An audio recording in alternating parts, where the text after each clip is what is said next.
Hello everyone, আজকে তোমাদের সাথে শেয়ার করব আমি চিকেন কিভাবে রান্না করি।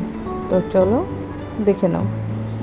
এখানে চিকেনটার মধ্যে পেঁয়াজ কুচি, তারপর রসুন, নুন, তারপর ওখানে তেজপাতা, হলুদ এগুলো দিয়ে নিচ্ছি। তারপর দেবো এটার মধ্যে পেস্ট করে রাখা পেঁয়াজ, আদা, রসুন, লঙ্কা এগুলো। তো এখানে কাঁচা তেল দিয়ে দিচ্ছি, সরষের তেল। তারপর এটাকে সুন্দর করে মেখে নেব।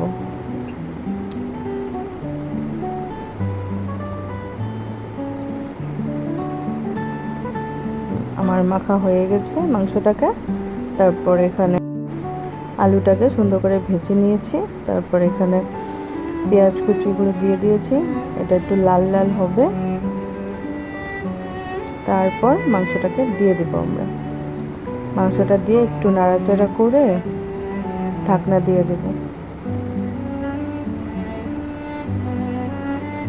এটা একটু ভালো করে কষিয়ে নেব।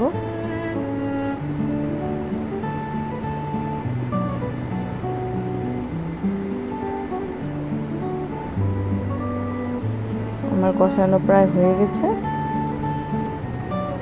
এখন এটার মধ্যে জল দিয়ে দিয়েছি। দেখো আমার রান্না হয়ে গেছে।